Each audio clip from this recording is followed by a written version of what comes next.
It's the last jewel in the Triple Crown. Let's take a look at a full field rundown of Belmont Stakes. Today's video is brought to you by Assiniboia Downs Gaming and Event Center. And be sure to tune in to Trust the Profits Live Mondays at 8 p.m. Eastern for Monday Night Lights, hosted by Matthew DeSantis. All right. 2023 Belmont Stakes, as you know it. Here we go. We got 9 horses being entered into this race. It is on June 10th at Belmont. It's a G1, 12 furlongs, 1.5 miles in total.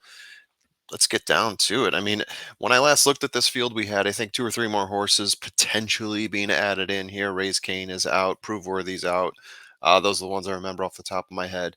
I did have Prove Worthy in my box, taking a look at a few things afterwards, taking a few other things into consideration, open up my mind a little bit. Let's take a look at these horses one more time now that we know what the final field looks like, post positions, and the odds, the morning line odds. Forte. Whew, nearly spotless record. Did scratch out of the Kentucky Derby, though, amid some health issues. Won the Florida Derby by with a huge close, coming in from 6th place, beating Mage by 1 length. Mage, of course, went on to win the Kentucky Derby. Went on to lose the Preakness after that, though. So Mage, was it a fluke? Solid horse. Not a great Derby class, but sorry, not a great pre.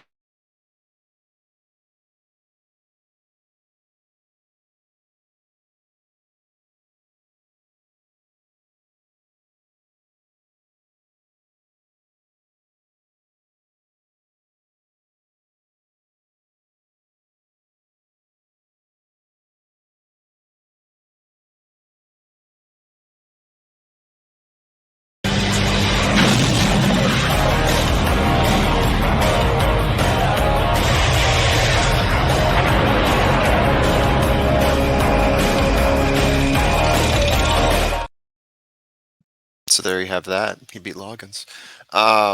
Forte is going to go into this as the morning line favorite, possibly the post time favorite, but we're stacked pretty heavy at the top in this race. There's 4 heavy contenders in this race that Forte has to deal with, but he is the top dog right now. Angel of Empire. Oh, another one that we're yes, you see my eyes looking over here. What am I looking for?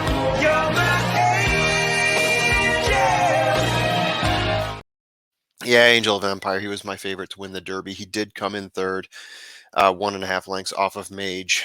Closing, but didn't get there. Didn't get it done in time. Arkansas Derby, he beat the field there by 4 lengths. Impressive win at the Risen Star. 9 furlong affair there, beating Sun Thunder. He's looked really good. The only time he did finish out of the money, it was at the Kentucky Downs early in his racing career. Angel of Empire, strong things to say about him. TAPIT TRICE. Okay, so TAPIT TRICE. I'm coming around to TAPIT TRICE. I'll just throw that out there right now. 4 wins in 6 races. Started 18th at the Derby, finished 7th overall, 9.25 lengths back. I'll jump ahead to my last comment here. Gate start issues. Issues running in large crowds. Didn't have any issues with didn't have any issues with this in terms of the final outcome until the Derby, obviously finishing 7th there. He did make up quite a bit of ground, and this is a race, right? The 1.5 mile race that they've been targeting for Tapit Trice for some time. Tapiting for Target Trice, right? That works as well. Um, yeah, this is a horse that can take on the distance. This is a horse where his skate start issues might not be as much of a factor, especially with a good post position. Tapit Trice definitely got to be in the open here for a potential in the money finish. Hit show. Got it. One of 3 Brad Cox horses, 3 wins in 6 races. Finished 5th at the Kentucky Derby.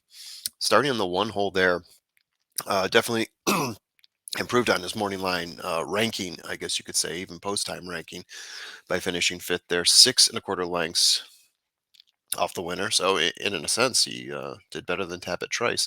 Second place by a nose in the Wood Memorial, where he was greatly favored, but he did lose to that Saffy Joseph horse um, that we all know could have potentially been tainted. Lord Miles. This after what came out about Saffy afterwards, banned from Churchill Downs, etc., etc. Was Lord Miles tainted in that race? We don't know for sure, but definitely definitely a hypothesis. Winner of the Withers, um, been a very solid horse on the New York circuit mostly. An outside chance, I would say, for hit show here. He's one of the horses that is in the 8 to 1 or higher range. He's not one of the four favorites in this race, so he's an interesting play in that respect, and one that a lot of people do like in their underneath. Arcangelo, 2 wins in 4 races. One of the young horses coming in this. Winner of the Peter Pan Stakes, beating Bishop's Bay. Very strong horse as well. 9 furlong race. Peter Pan is a race that some horses have used as a jumping off point to enter and upset the Belmont Stakes in the past. So definitely worth noting Arcangelo here. Previous to that, he broke his maiden at Gulfstream, beating Magical Power by 3.5 lengths in a 1 mile race there. I mean, we've got a couple videos on Arcangelo already. People at Trust the Profits are really behind this horse. Will be interesting to see how it plays out here. I'm curious to see myself with the pedigree puzzle in place. Go check out that video for Arcangelo. Red Route 1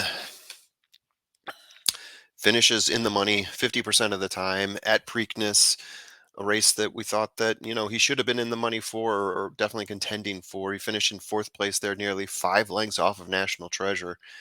Held close to the pace, closer to the pace than I was expecting. When I've seen success from him before, he's usually way off the pace and charges hard down the stretch from behind, but he was 2 lengths off at about the 3/4 mark, if I remember right.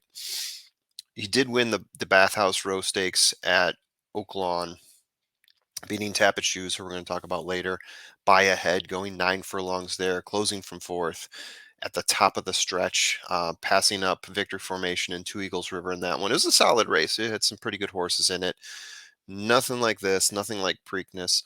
I do question how he's able to run in some of these G1 races, or at least the races where there is stiffer competition, right? You can go back to the Arkansas Derby, for example, 5.5 lengths off of Angel of Empire there. I mean, he was close to a group that was close to Angel of Empire, or that was 4 lengths off of Angel of Empire. So, given a bit more distance, he probably could have closed a little bit more. Maybe came in second there if he was going 1.5. But I don't have a lot of confidence in Red Route 1 anymore. It's getting shaken a little bit here. Even given extra distance, I'm not sure if he's going to be the one to break up this top 4 here. National Treasure. So completing the top 4, this is the 4th horse in the top 4 ranking of the 9 horses here in terms of the morning line odds. I believe he's at 5 to 1 morning line. So winner of the Preakness by a head over Blazing Sevens. Almost said Blazing Saddles there. You almost caught me.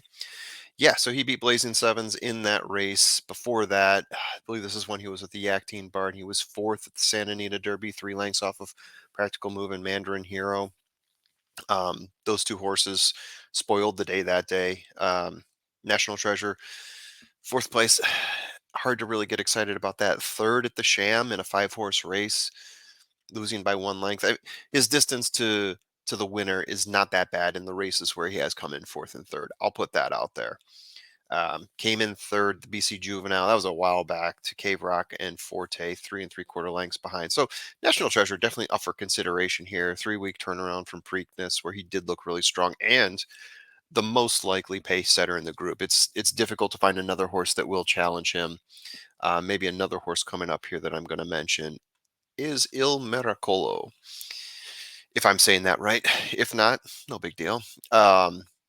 He won last time out, allowance race, beating Big Data by 1 3/4. 19 lengths behind Forte, though, in the Fountain of Youth. Came in 5th at the Holy Bull behind Rocket Can. Um, he, as Matt DeSantis mentioned in a previous video we had, he runs in many different styles. He could end up being a horse that gets targeted for the pace here. It's going to be up to Antonio Sano to decide what the strategy is, the best strategy with Il Miracolo. Um, he's looked out of place at times in these high level races. I would say at most times. So for most people, 30 to 1 horse here. He looks a bit out of. He looks like an odd addition to Belmont Stakes. I'll just throw that out there. I've got him as an Instatoss, but he could be a horse that challenges for the pace, or presses National Treasure at the front there. TAPIT shoes. Okay, here's an interesting one. There's all this talk this week about TAPIT TRICE, TAPIT TRICE. Look at the lineage on TAPIT TRICE, right? And I'm not a lineage expert. We've got better people to talk about that at Trust the Profits.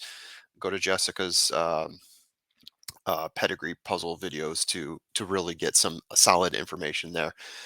So Tappet shoes, a little bit more untested, I guess you could say, than Tappet Trice. Has not raced in the large scale races. The biggest race he's had is the Bathhouse. He came in a very close second there to Red Route One closing, looking like he was going to win. But Red Route One had a much heavier close coming from behind, passing a ton of horses. Decent field in that race. Um, but here's the thing, the odds you're getting on Tappet shoes coming off at like 20 to 1.